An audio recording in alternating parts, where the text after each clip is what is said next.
တို့ဆိုတဲ့မျက်စရာတစ်ချိန်ကိုနားထောင်ရခဲ့ကြတယ်။မျက်စရာသူ့လုံးစရာစေတနာမြင့်မြတ်လေးစားအပ်သော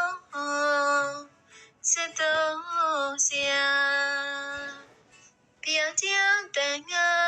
မိမနေနိုင်တကိုင်းနေချလေးစားအပ်သောစရာ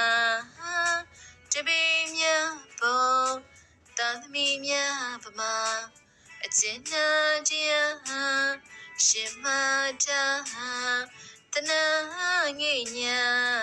တပညာ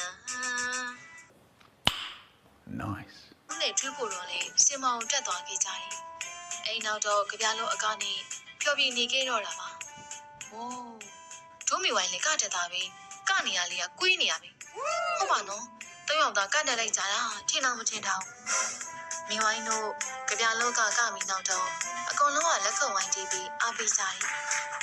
။ Oh my god Wow ဦးရွှေရိုးလို့အများကခေါ်တဗျာရိုးရတလေးကြိုက်ပေါ်ကျွန်တော်ရဲ့ဟန်ပန်ဟာ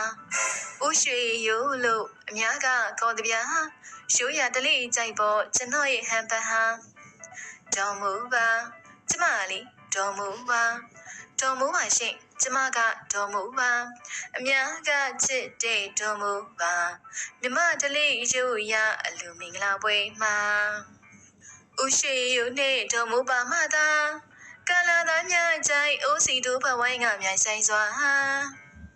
ငပိန်နဲ့တော်ပေါ်တို့ရွှေရိုးတော်မူကိုမြိုင်ဆိုင်စွာကပြီးနောက်တော့ဆရာဆရာမနဲ့ကျောင်းသားတွေလည်းရီရီမောမောနဲ့လက်ခုပ်တီးကြ၏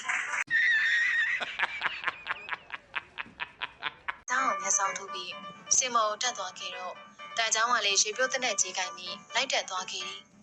သူကဘူအောင်တင်းဆိုကျမကမမြောင်ဝင်း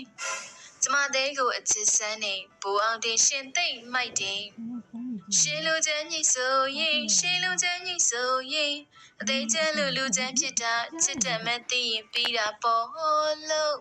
ဆွဲလန်းခြင်းရင်တည်းဖြစ်မှာဆွဲလန်းခြင်းရင်တည်းဖြစ်မှာရှင်မကြောက်ဘူးလားလူချမ်းကြီးတဲ့နူရာရှင်နာတဲ့ရှိချင်နေဘူအောင်တင်းလူချမ်းကြီးရဲ့ပဲလော်နဲ့တန်ချောင်းတို့ကနေကြတာကိုဆရာကနေကျောင်းသားကျောင်းသူတွေကတကယ်နဲ့အားပေးနေခဲ့ကြတယ်